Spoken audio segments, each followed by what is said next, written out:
Um, what I would like to talk to you about today is Iran, land of opportunity, why we think Iran is land of opportunity and how we can materialize this opportunity.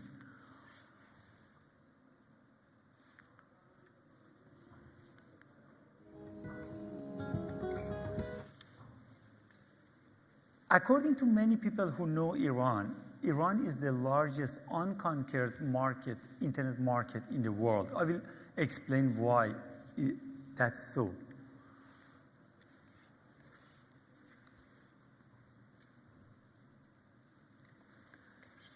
First of all, Iran is a very rich country. Iran has the second discovered oil reserves after Saudi Arabia, and it has the second largest gas reservoirs after Russia, according to BMI. And in the Middle East, as you can see, which has the most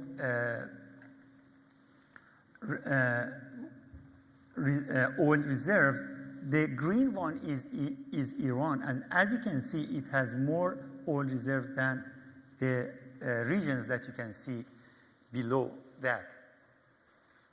According to IMF, Iran's GDP is 1.3 trillion, which ranks Iran as the 18th in the whole world. So it is a rich country, which means some people look at it as misery. Investors can look at it as an opportunity because it's a rich country, this will not broke. So they can have kind of guarantee if they invest in Iran. This is the population pyramid of Iran. There is a website that dynamically creates that, so I made this slide, and then I calculated the number of people who are between 20 to 40 years old. 40% of Iran's population, which is about 80 million, are between 20 to 40. These are the most appropriate in terms of age to be involved in startup activity. These are baby boomers who were given birth after revolution and during war. So now they are in this age, and wherever they go, they make strategic changes in that region. Now they are in this region between 20 and 40, and you saw many of them yesterday, and they are really fantastic, and they are the best resource that we have in Iran to go with knowledge-based industry.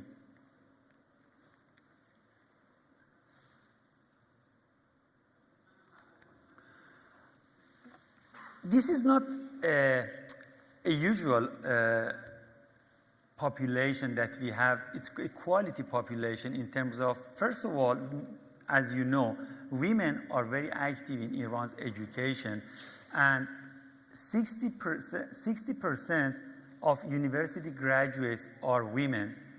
And other than that, they are very well educated. We have 40% of our students studied in engineering, which is very useful in the area of knowledge-based industry. The bad news is that 42% of university graduates are unemployed. This is a recent news which was delivered by Press TV based on Mr. Larijani, the Speaker of Parliament. That is something that needs very, very serious attention. It doesn't just take entrepreneurship, it also needs social entrepreneurship. And we have to do something about it. There is a full potential there. We can tap into this very valuable resource and create wealth and create jobs.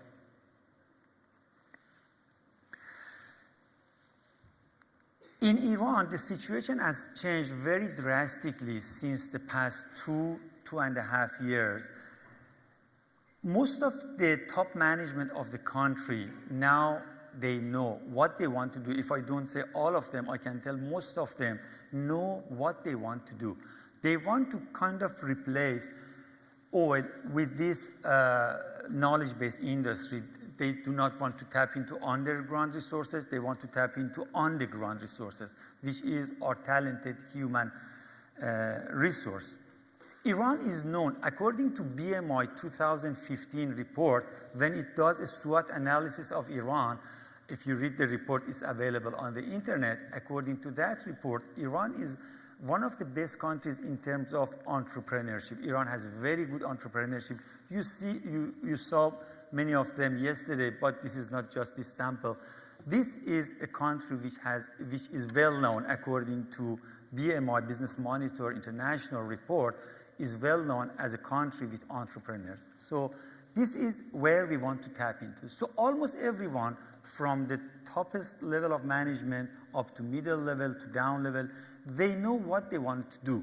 They want to promote knowledge-based industry, tech industry, high-tech industry, whatever you want to call it. The problem that we have is that we want to know how to do it. We know what we want to do. We exactly don't know how to do it. And what I want to discuss now is one of the most important things that we have to do to reach to this very valuable goal that we are sharing in the country, people, management, top management, and legislation, is that we have to promote these things through the means that I'm going to explain to you in the upcoming slides.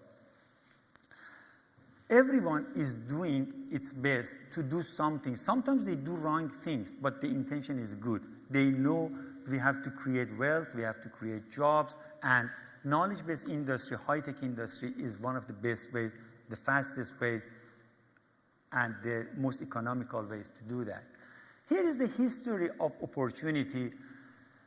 It all started with hunting. You wanted to be rich, you had to hunt. Go and get an animal, bring it in. Then growers, growing was the way to succeed, to get wealth. And then warriors. And then the time goes and goes. And as you can see, at a certain time, it was oil drilling, which made you wealthy, and then industry, corporation. And the last one, which is on the right corner of the slide, is startups. And the source is founders.com. Startups, as you can see, are creating the most wealth in the world. Nowadays, if you ask for the richest people, when I was young, they were the Sheikh of Oman, for example, or a certain bank or oil company. That's not the case anymore. The richest are, you know them. Name the top 5 richest people. Name the top 5 richest companies. The biggest market caps in the world. Most of them are these 10 years or 20 years ago startups who started from their garage or parking. So this is the way wealth is being created these days, in this decade. If we want to promote startups, knowledge-based people, talent people, they need fuel. Fuel is money. Money comes from venture capitals. Money in the early stage doesn't come from institutional investors. It comes from venture capitals who are dealing a very risky business. This is a statistic, very interesting. Between 2008 and 2010, for each $1 that venture capitals invested, the business that they invested in creates $6.2 revenue per year. And less than 0.2% of US GDP has been invested by venture capitalists, whereas 21% of US GDP is created by these former startups, now big companies. Again, let me repeat. Less than 0.2% of US GDP is invested by venture capitalists, and this resulted 21% of US GDP revenue by the companies which have been invested by these venture capitalists. There is also another very interesting statistic here, and this is the main focus of venture capitalists. Information technology, this report is a very recent report by PricewaterhouseCoopers. I downloaded it from the internet, and extracted the numbers, created this graph for you. Last year, $48 billion has been invested by venture capital in the US. 32 billion of 48 has gone to information technology. Half of it is on internet sales. The other half, almost half, is software. Around 9 billion of this 48 billion has gone to life science, health in general. Around 6 billion has gone to media and entertainment, and the rest, which is only 2 billion out of 48 billion, has gone to the rest. This doesn't mean that bio and nano and stem cell stuff like that are not important. This means this is the area venture capitalists are interested to invest in. Maybe there are well-entrenched companies in bio and nano, they do it themselves, they do not need VC. This doesn't mean those areas are not important. This only means venture capitalists have invested like this, and that result has come out that I already explained. It is consistent with a Harvard study 2013, very consistent. That report, which is created a couple of months ago with PricewaterhouseCoopers, is very consistent with Harvard Business School report 2013, which says, first of all, let me explain it to you. IT can be looked at as a business. It can be looked at as enabler for other businesses. For example, insurance companies, banks, airlines. Can you imagine an airline without IT? Can you imagine a bank or insurance company, service company without IT? You cannot imagine that. So 20% of GDP growth is attributed to ICT as a business. 70% are industries that IT takes a role as enabler in those industries. Altogether, 90% of total GDP growth is attributed to ICT, either directly or indirectly. So this is why IT is so talked about in this conference, anywhere else. 70% of these kind of services are enabled by IT, and 20% is IT as business itself. Let's see what's happening in Iran. This graph, I have been following this graph and presenting it in the past 10 years, and the last part of that, which is the past 2 years, is very interesting. Iran bandwidth has gone up and down because of so many different reasons. In the past 2 years, that government has shown interest towards internet and flow of information with the rest of the world. As you can see, the amount of internet bandwidth has grown 3 times.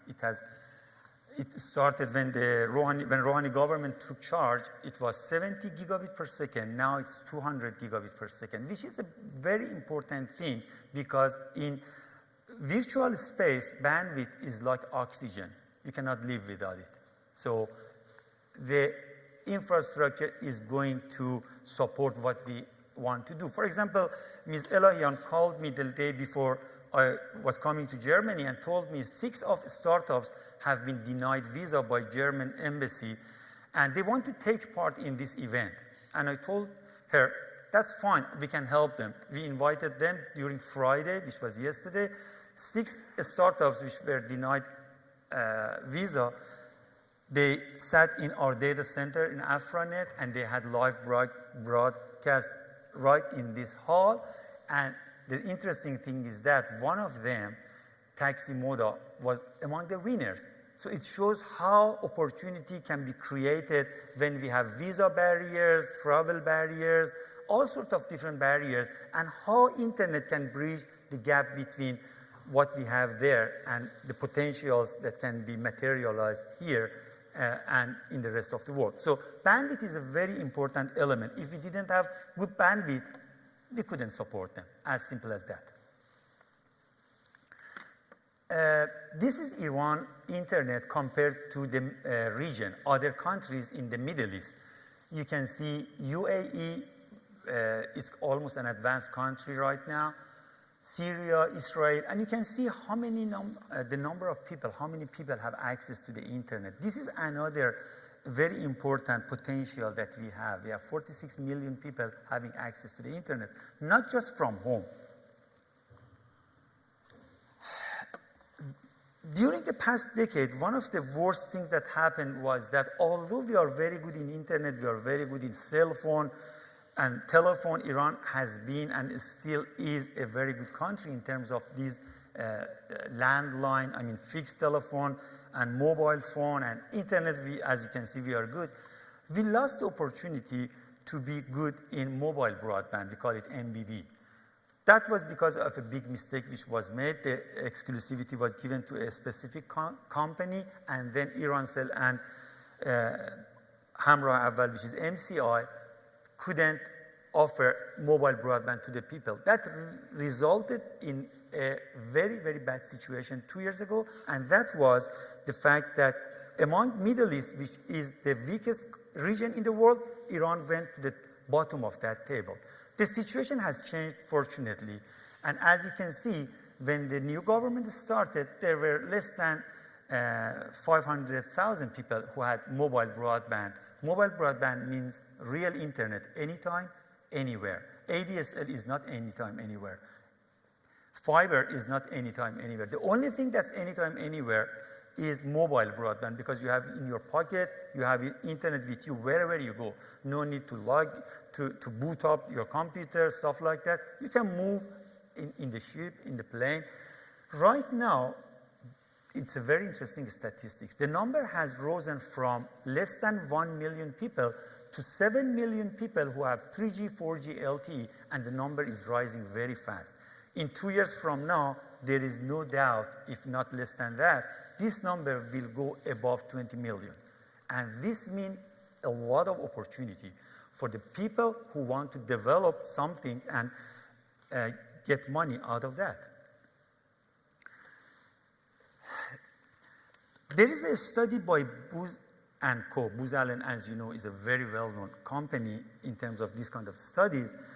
They have done a study, and the result of the study is that 1.38% increase in GDP is resulted when 10% penetration in broadband increases. So you have 10% increase in the number of people who in the percentage of people who are using mobile broadband.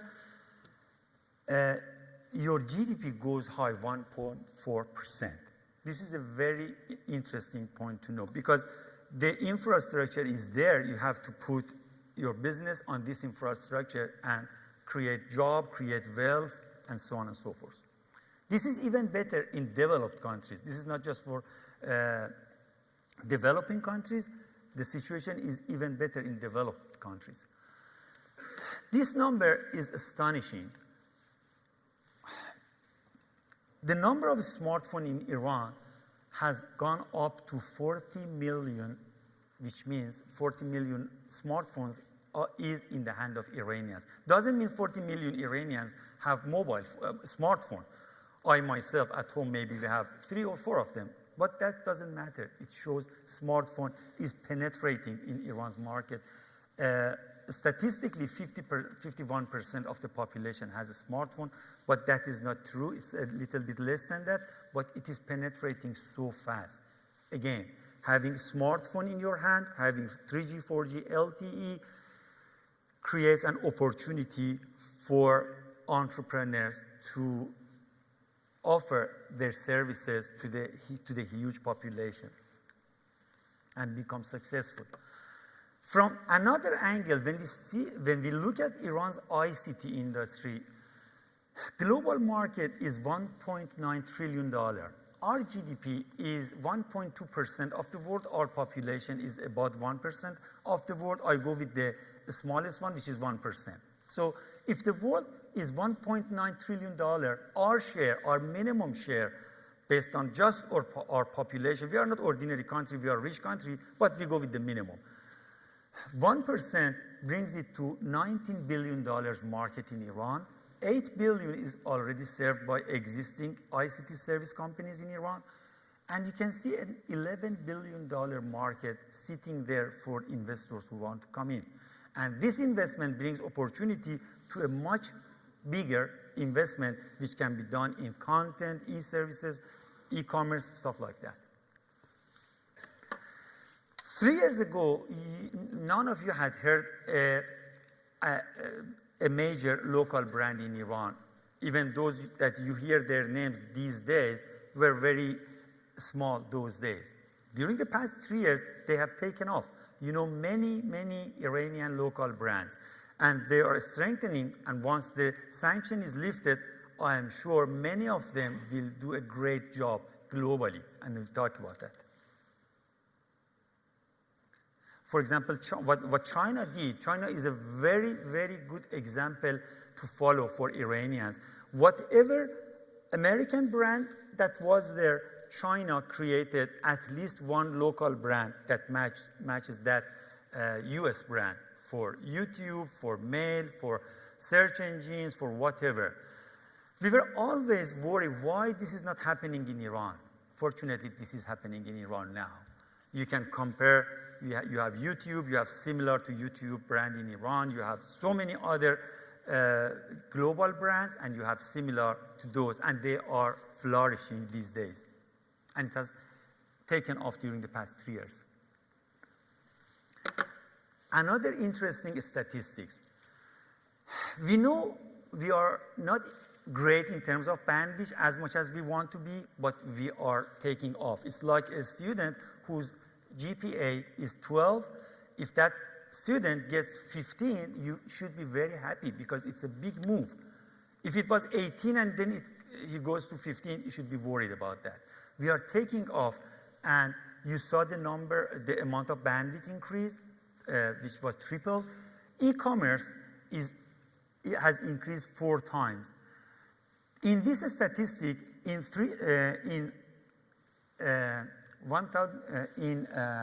last year we had $6 billion. 2 years ago, last year we had $22 billion of e-commerce. The interesting point is that e-trade, stock trading, which was about $6 billion last year, is not included. And that $6 billion e-trading does not include commodity market, doesn't include volume trading, doesn't include that. Just ordinary stock that is purchased and sold by people, $6 billion. Forget about that $6 billion, exclude that. We have had $22 billion e-commerce. The interesting point is that this is just the beginning of the story, because according to statistics, when I started my PhD 20 years ago, it was said that B2B e-commerce is 10 times as much as B2C. The situation has changed. This is a recent statistic. 93% of electronic commerce is B2B, and 7% is B2C. So if I go back to this slide, this $22 billion e-commerce is just the smallest part of the cake. We have almost no B2B business in Iran, and it's an area of opportunity for all talented students to get into B2B. And the interesting thing is that 90% of businesses are SMBs, small and medium businesses. So talented people should know what to do. They have to jump into B2B, because no matter whether you are dealing with B2B or B2C, you have to have the same amount of effort. Why not put my effort in an area which is 14 times bigger? I have to develop a software. Why shouldn't I develop it for a much bigger market? And especially SMB, which has 99% of, which is 99% of the whole companies.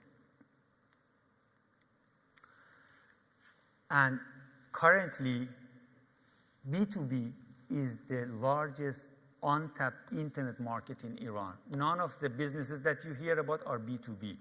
It is a forgotten part of the business, although it has such a huge potential.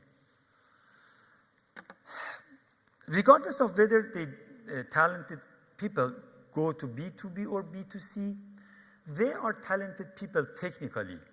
We need to teach them. They need to be taught how to do it, how to start from your garage or from your parking, or what I started after from my own underground 17 years ago when I came back to Iran. This has been the case all over the world, you know that, because entrepreneurs normally do not have enough money to buy or rent a big place to start their activities. So they do not know how to grow. They need mentorship, they need networks, connections, they need training, special training. It's called accelerated program, boot camp program, whatever they call it, 3 weeks programs, something like that, to teach them what they have to know about business. So we have to lead them from startup stage up to IPO. IPO is the best status. Only 1 to 2% of the companies go IPO. That's fine. It can be merger, it can be acquisition, or you may want to stick to your own company, it doesn't matter. Although not many companies live with their company for the rest of their life, either they sell it or merger or acquisition or IPO. IPO is the best one, is the most successful one, and not every company can reach to this stage. So you have to target that. I think Iran has the required DNA not only to be successful in serving its own local market, but also it has the gene to go global. I don't see why, if Alibaba can go global, Iranians cannot. I'm sure it can happen. I'm sure it will happen. It takes some political problems to be resolved, which we are hoping to be resolved. So we are not just looking into local market. We have to look into global market and to be successful in that area as well. But it takes some time. We have to be patient, and it will happen. No doubt about that.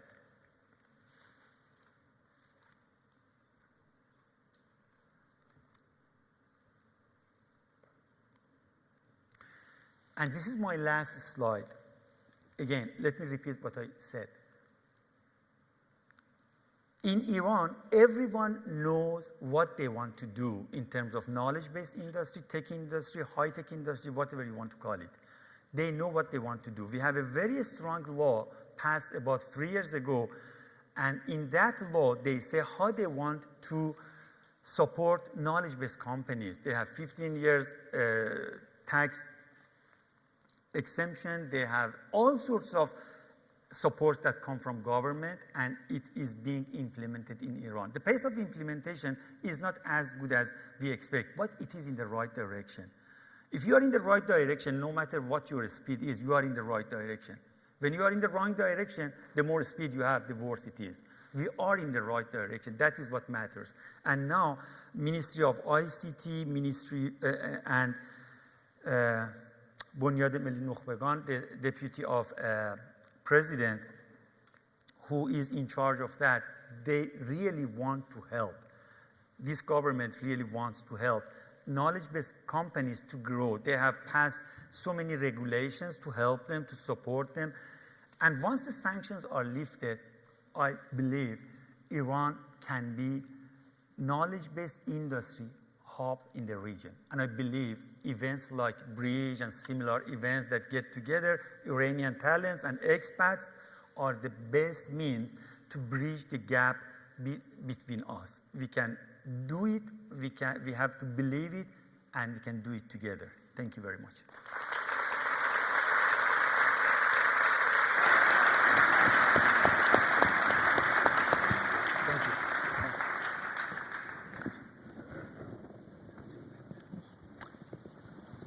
Okay, so we're going to have about 25 minutes of discussion, and the only reason I'm looking at my phone is because I've written the questions here, so I'm not texting anybody.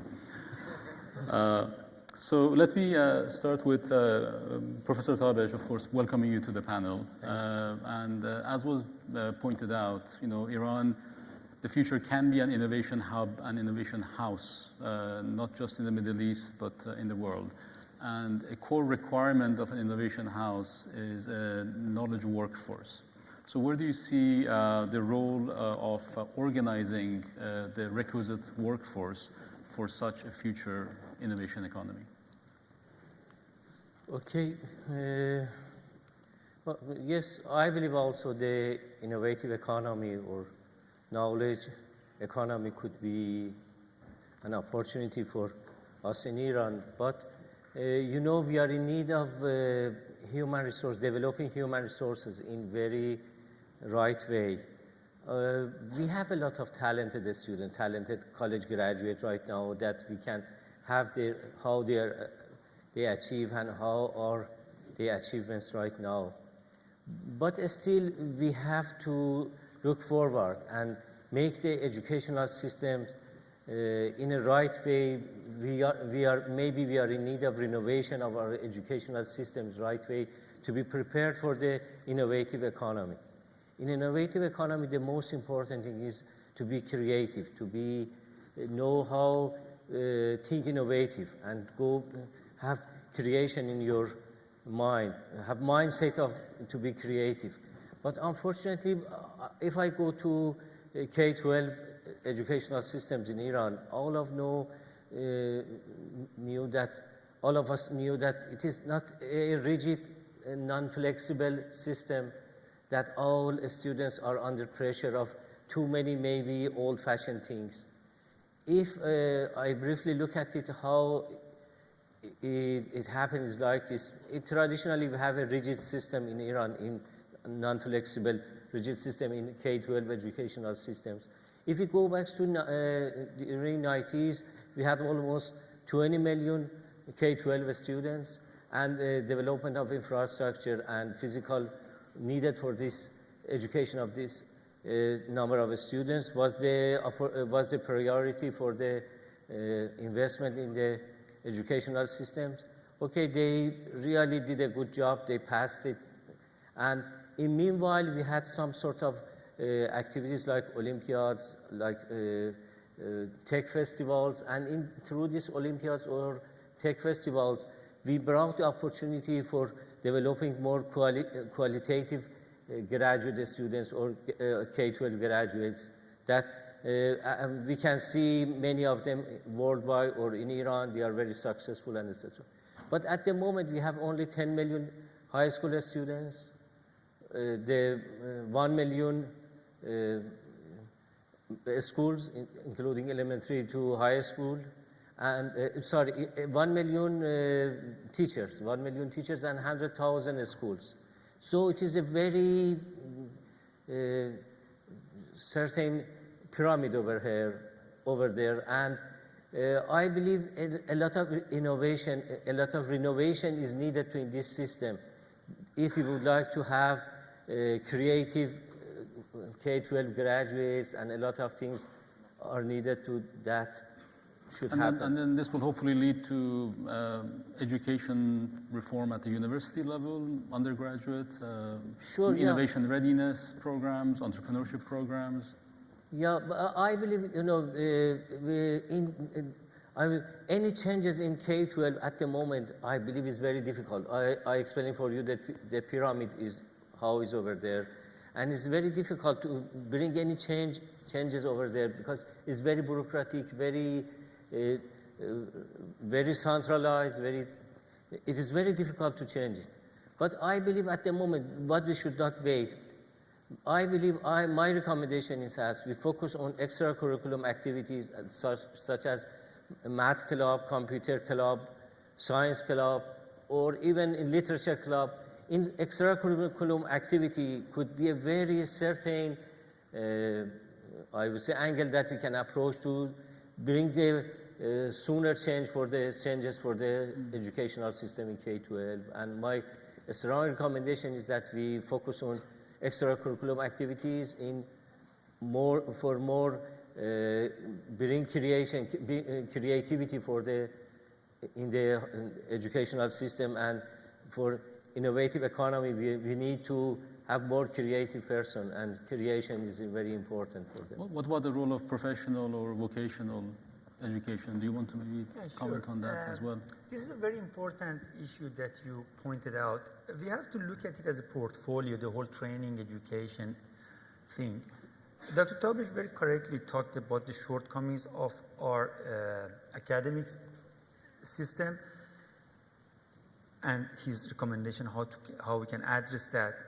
What I want to add to that is that we need professional trainings as well. You can see there are all sorts of Microsoft trainings, Oracle trainings, cloud training, and so on and so forth. In Afronet, we have a cloud data center. I want to hire people to run this cloud data center. Where should I get the proper people? I can only hire a talented computer science or electrical engineers. They have no idea what cloud data center is. So that wastes my time and the money of data centers to train them.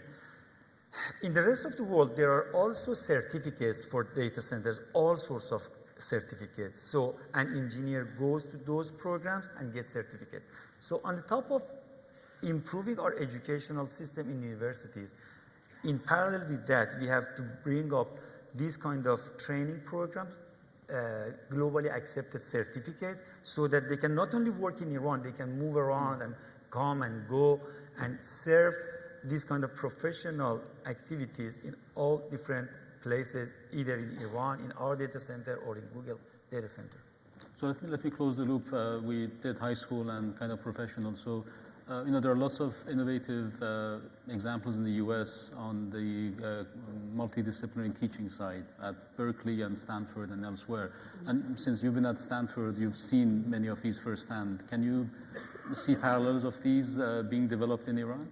Not really. I believe also in university systems, a lot of new things is going to happen, and we should be very well prepared for the future. As you mentioned, I can see the new system, the university system, is going to be very multidisciplinary. It is any students in the top universities now is making his, her own curriculum. Whatever major they are, they can have various flexibility in taking courses. At Stanford, I can see a lot of medical students come and take computer courses.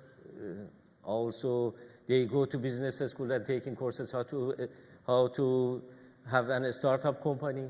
Recently, I was in a meeting with Chancellor of Berkeley was there, and he announced that in Berkeley they are going to have entrepreneurship and also data sciences as a basic courses for all freshman students.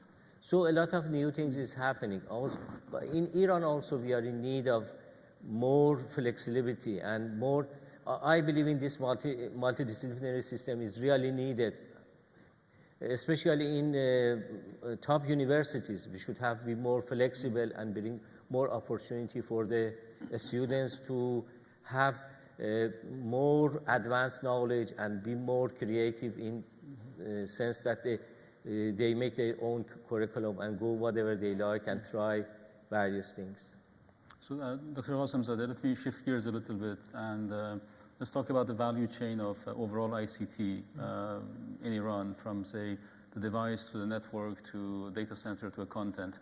A lot of the examples that we've seen at iBridge this year or perhaps on the content side, and very successful examples of them in Iran, Digicala, Cafe Bazaar, and others.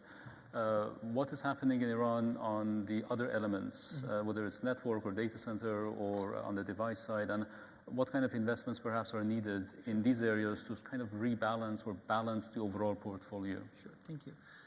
That's a very good question. The whole ICT value chain consists of 4 major rings. The first ring is the terminal or device, whether it's laptop or a smartphone or PC or whatever. So the user uses a device or terminal and then connects to a network. It can be a fixed line or landline or wireless, whatever, Wi-Fi, 3G, 4G. So that is the network which forms the second ring of the chain. Then through this network, the user goes to a data center, which is the factory in information age. Data centers are factories of information age because production is made in data centers, either it's service or content or whatever. And then the content provider put their service or their content in data centers. So 4 rings, terminal, like you just mentioned, the network, data center, and content, and here is the content provider, and at this end is the end user. If you look at these 4 rings, then we figure out, first of all, we have no opportunity in creating devices. Not only we do not have, Nokia doesn't have. This business belongs to Chinese at the moment and for many years to come, or maybe countries like China. So it's better not to think about making devices when Nokia goes out of the market.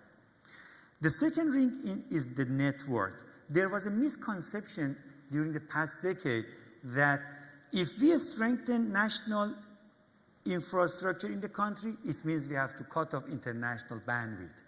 So there was a big struggle among decision makers in the parliament, in the government, among people who were discussing that they didn't like to have to strengthen national backbone because they thought as soon as it is done, international internet is going to be stopped. That is not the case. They have a complementary role with each other. It's like telephone. You have local phone to talk to your friends in Iran, and you have international phone. You can connect. So they are complement to each other. We have 200 gigabit per second of bandwidth to connect to the world. But we need at least 100 times of that bandwidth inside Iran to connect to each other.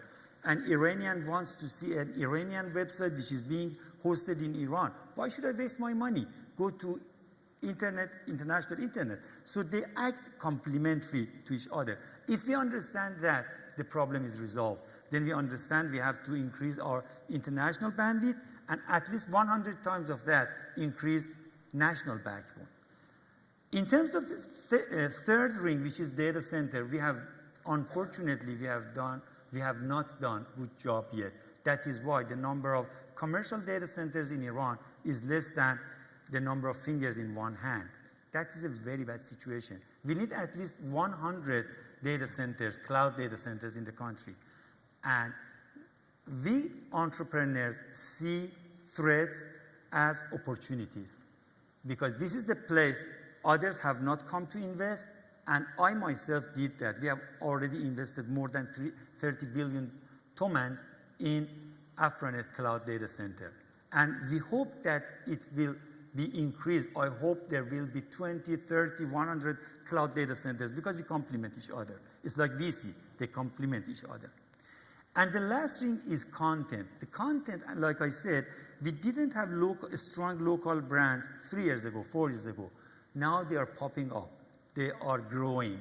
But if we want to see more growth from them, they cannot be continuously hosted in data centers abroad because there is a rule in this area that we are working on, and that is use local data centers because local people want to see the service faster, get the service faster, more reliable. And that is why even if the sanctions are removed, there is no doubt that Google, YouTube, and Facebook and Twitter will form partnership with local data centers in Iran because they want Iranians to see the content from a data center from within Iran to avoid delays, to avoid instability of the service, and to avoid extra charges that will be charged if you use it from the other place. So that is the status of the value chain.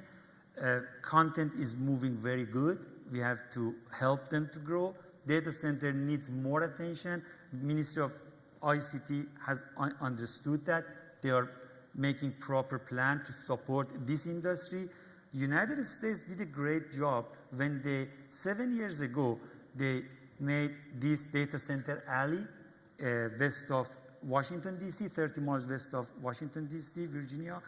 They did a great job. In only 7 years, 40 data centers have popped up. 500,000 square meters of data center has been created. That is because the government gave tax relief to data centers who were created in Virginia. These are the kind of supports that if government makes, data center also will grow.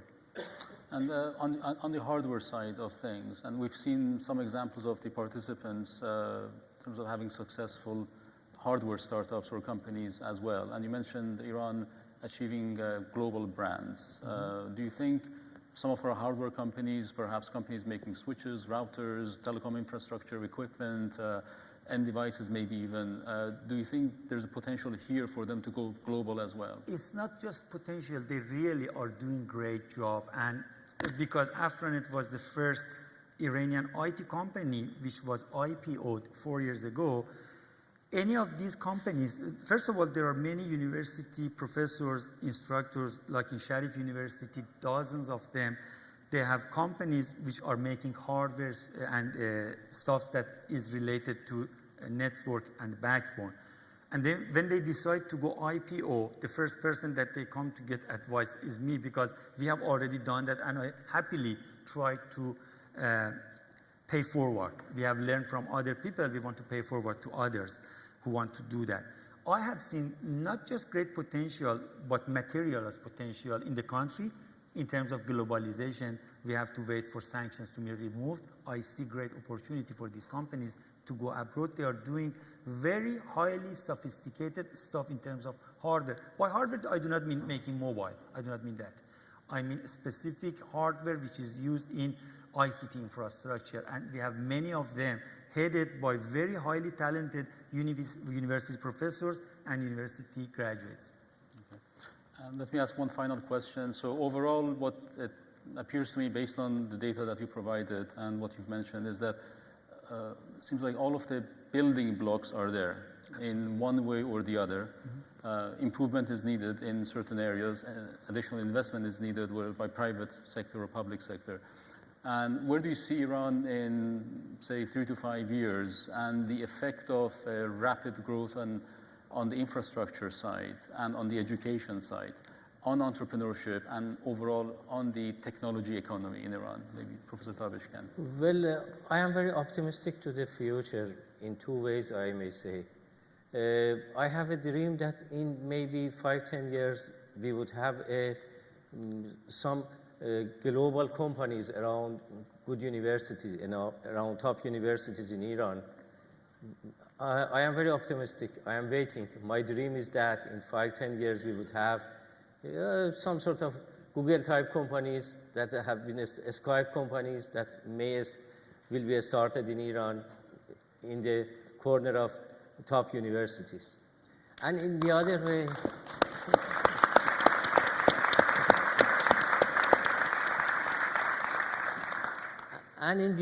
also, I am very optimistic to those startup movement would go to address local needs and local problems to increase the efficiency and effectiveness of the local industries, local economy, and local market.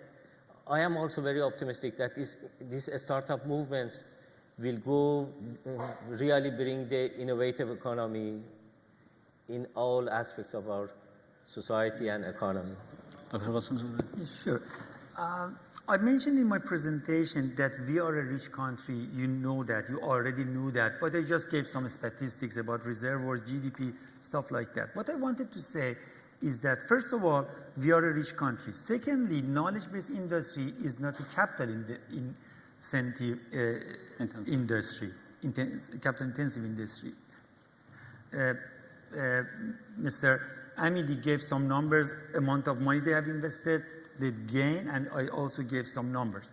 So we are dealing with a business which is not capital intensive. We are a rich country. So what we need is not money. Money is not big deal. We need smart money. What smart money is, what differentiates smart money from money, is a money that has also mentorship, brings networks, brings training, creates the proper ecosystem for entrepreneurs, either in accelerator centers or in incubation centers or in tech parks, for young talented people to grow without facing so many problems that we have. Starting from forming a company. If you want to form your company in Iran, that's a headache. You want to select a name, you have a big headache. So this kind of incubation environment can get the hassle out of their shoulder, and this is the system through the services that we bring into the park, into the incubation, and help them, give them mentorship, provide them with accelerated programs, get them connected to the industry, bring people from industry to give presentation about the needs of industry so they can take goal towards what the market really needs, not what they think market needs. So this is what differentiates smart money from money, and this is what we really need. Very nice. So I think we'll end that on the optimistic note and achieving Professor Tabesh's dream. So دست به دست هم دهیم، میهن خویش کنیم آباد. Thank you. Thank you. خواهش می‌کنم. متشکرم. We have one final session, and Dr. Amir Zarkesh will be joining you in a second, or 2 seconds. There we go.